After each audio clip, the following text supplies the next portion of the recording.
I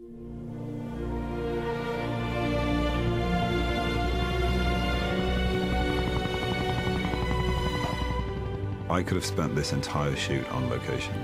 We saw so many incredible places.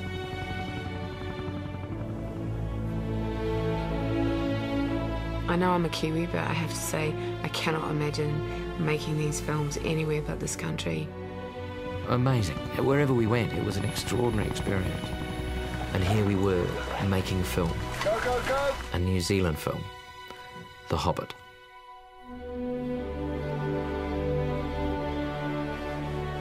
It's been thrilling to go back and go up and down both the main islands of New Zealand. And we began in Hobbiton. When we first discovered the location, Hobbiton, back in 1998, there were 3 geographical things that made us choose it as Hobbiton. We needed a distinctive tree set in rolling hillside, ideally with a little lake and a hill behind the tree rising up to give us the position of being. It looked like Hobbiton. You know, it just looked like a place where people actually lived and people worked. The highlights have definitely been watching Hobbiton from the air, which is something that I don't think was really done on Lord of the Rings. Seeing it like this kind of living model village, it was just extraordinary. The original Hobbiton set was built out of polystyrene, and even though we had to take it away, which I thought it was a shame, it actually wouldn't have survived. Of course, doing The Hobbit now, it gave us the ability to rebuild Hobbiton out of permanent materials. And it's been made to last out of materials that aren't going to deteriorate, and we can carry on showing people what's involved in making a movie. People who've seen the films can go and relive them by actually knocking on Bilbo's door. Or you can just look and see there's no having to finish the illusion. It's just here.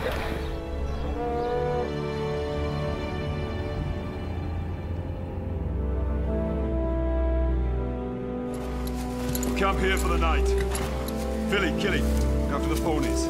Denise Bluffs is its volcanic activity has brought the rock up out of the ground. I mean, there's these huge shafts of rock. It looked like something from Jurassic Park. You can't get any helicopter shots coming over from the back because it's behind it's just ply and scaffold. But it'll all come out, I think, in a couple of weeks. And then there's going to be a permanent one put in place for as a tourist attraction. The beautiful rock formations, cliffs, and then down, down, down into the most incredible bush. It seemed ancient. There were lots of moss on all the great rocks. It seemed incredibly old. It's a lot of native bush in that area. It's a stunning location.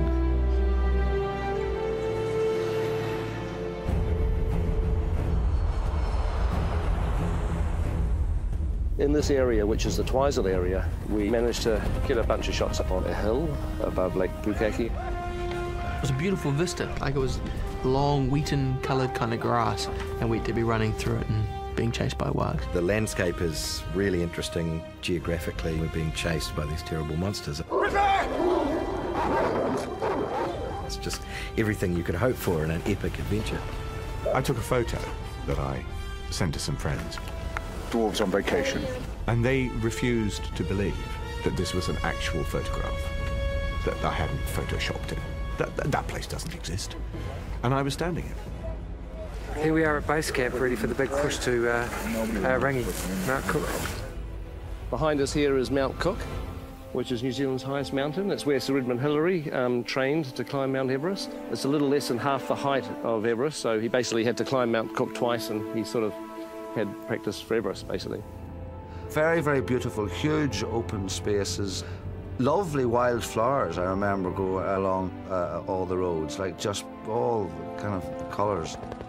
We hit it at this time of year where these incredible variety of shades of purple lupins just, you know, springing up everywhere. Nearly everyone on the crew has said it was like doing a recce for an amazing road trip they're going to do in the future. They always say don't leave home until you've seen the country. Now I've seen the country and I'm pretty blown away by it.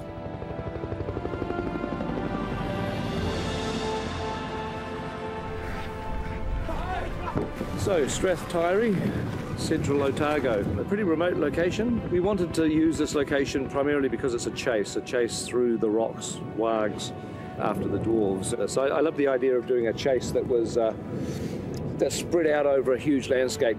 This is glorious about this place, is you can do 360 degrees and there's not a satellite dish in sight.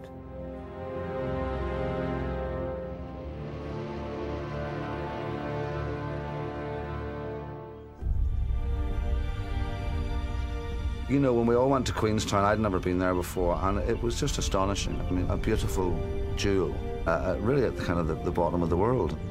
Queenstown, a famous holiday place here, but we escape the crowds and go up the lake and into the mountains, and that's perhaps my favourite spot. Earnshaw Burn was probably one of my favourite locations, a gorgeous alpine sort of valley surrounded by waterfalls. The place was alive with these incredible cascades. We're very lucky to go to some extraordinary locations. A lot of the world's impression of New Zealand is that landscape. You know, the rolling hills and the mountains and the fjords. It's got everything in it. It's real, it's the real countryside. But at first you think, wow, what a good job they made. But it's not, it's the real thing. This is the Middle-earth I would always have pictured. Meanwhile, the backdrop is so beautiful, people will think it's CGI. It looks too perfect. You can use that as an advert for New Zealand if you want. I mean, succinct, snappy, all positive, and cut. Brilliant, trademarked.